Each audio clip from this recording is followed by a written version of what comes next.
ভাই ঘাটাল ঘড়ি মোড়। Okay fine. তো ঘাটাল ঘড়ি মোড়, তো ঘাটাল ঘড়ি মোড় থেকে যাব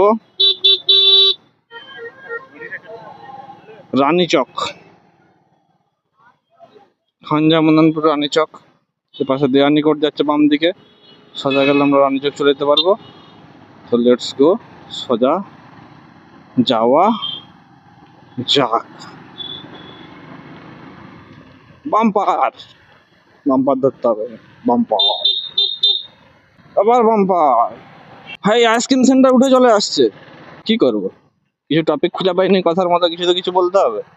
তো বন্ধুরা, এখান থেকে এখনো আবার 5-6 কিলোমিটার যেতে হবে, তবে গিয়ে পৌঁছাবো রানীচক। পুরো রানীচক অব্দি যাবো না, রানীচকের কিছুটা সামনে পর্যন্ত গিয়ে রয়ে যাবো।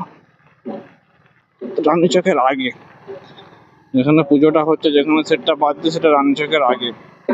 তোমাদেরকে জাস্ট এ পাশে একটু জাস্ট ভিউ দেখাতে পারবো, বেশি ভিউ দেখাতে পারবো না। রানীচক অব্দি গেলে একটা টোটাল একটা রাস্তা কভার হয়ে যেত ঘাটাল থেকে রানীচক পর্যন্ত।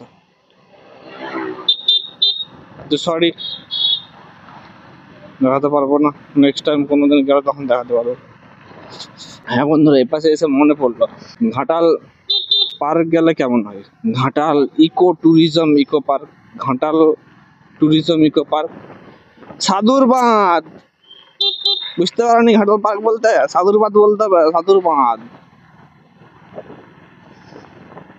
একদিন সাধুর বাঁধ ঘুরতে যেতে হবে। মেদিনীপুর গোপ পার্ক ঘোরা হলো, বীরসিং এর বিদ্যাসাগর পার্ক ঘোরা হলো, ঘাটালের এবার ইকো পার্কটা যেতে হবে, সাধুর বাঁধ, তারপরে চন্দ্রকোনা পার্ক যেতে হবে। হ্যাঁ, শীতকালে এসে এখন পার্কের কন্টেন্ট ধরতে হবে, ঠিক বলে।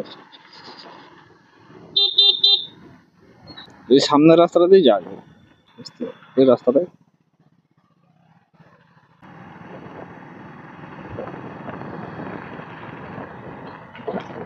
ছায়া পড়ে গেছে, রাস্তার গর্ত বুঝে যায়নি। ও ভাই, যে ব্রেক ট্রেক ফেল হয়ে গেল নাকি?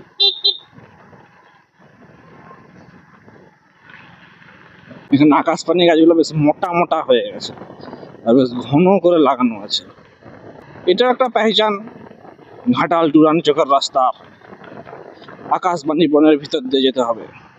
এখানে মোটামুটি 20-30টা ক্যাফে খুলে দিয়েছে এই রাস্তাটায়, ঠিক আছে? মানে 20-30টা কোন লাগে, আর 20-30টা হবে না, প্রচুর পরিমাণে খুলেছে আর কি, ওই জন্য আমি বললাম 20-30টা। ভাই ব্রেক ট্রেক নাই, যে মেরে দেবো পেছনে।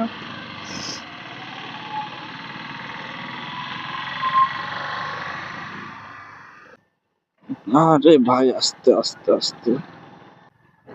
নার্সারি, নার্সারি তো বর্ষাকালে বেশি বিক্রি হয় নাকি, না শীতকাল?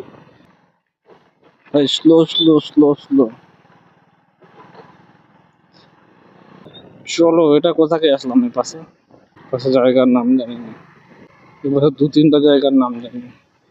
সেটা হলো, এখান থেকে সামনে গেলে পদামপুর, বক্স কম্পিটিশন হয় না, ওটা জানি। তারপরে খানজামানপুর, রথতলা, তার কিছুটা আগে গিয়ে বোধহয় খানজামানপুর পড়ে, তারপরে কামালপুর, তারপরে রানীচক, ওরকমই পড়ে বোধহয়। অ্যাকচুয়ালি এটা ঘাটাল দাসপুর বর্ডার, এই পাশটা।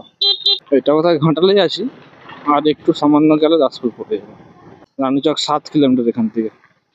ভুলভাল যদি কিছু বলে থাকি, যারা দেখছে তারা কমেন্ট করে বলে দেবে ওখান থেকে কোনখানটা থেকে দাসপুর শুরু হচ্ছে। এটা একটা স্কুল আছে এখানটায়, ভিতরটায়। ও ভাই, আলমারি লেসছে রাস্তার মাঝখান থেকে। স্কুল দেখতে গিয়ে এখন আলমারির ভিতরে ঢুকে গেছিলাম আমি।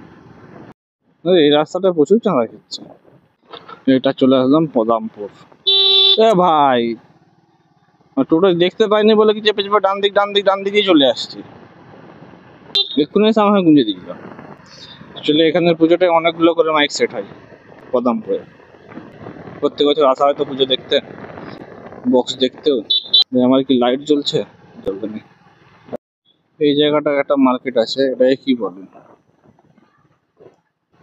এই জায়গাটা?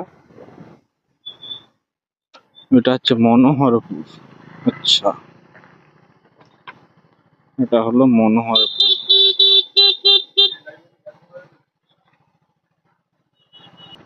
অ্যাকচুয়ালি যেখানে মাইক বাজে সেই সব জায়গাগুলোকে আমরা চিনি, বাকি অন্য কোনো জায়গা সেরকম ভাবে চিনি না। এখানটা পাশে রত্নেশ্বর বাটি, নাহলে বাঁ দিকে গেলে রত্নেশ্বর বাটি পড়বে। হেলমেটের ভিতরে একটা মাছি ঢুকে আছে, বার করতে থাকে। মাছি নাহলে পোকা নাহলে মশা, যা কিছু একটা হবে। আশা করছি তোমাদের এই মাসের ভিডিওটা অতটা ইন্টারেস্টিং লাগছে না, বলো কি বলবো। তো বন্ধুরা, আমরা কিন্তু চলেই যাচ্ছি এই পাশে, আর একটু হলে আমরা খান জামানারপুর রাততলা চলে আসবো। তো সেখানে আমাদের এই ভিডিওটা এন্ড হবে। Okay okay, thank you so much for watching this video. চলে আসছি আমরা খান জামানারপুর রাততলা। ভাই সব কার বক্স পড়ে আছে বাবা, বক্স দেখলেই দাঁড়িয়ে যেতে ইচ্ছে করে। এই যে বন্ধুরা, চলে আসছি আমরা। এই যে দেখতে পাচ্ছ, অবশ্যই সামনে লিখেছে খানজাপুর রথতলা।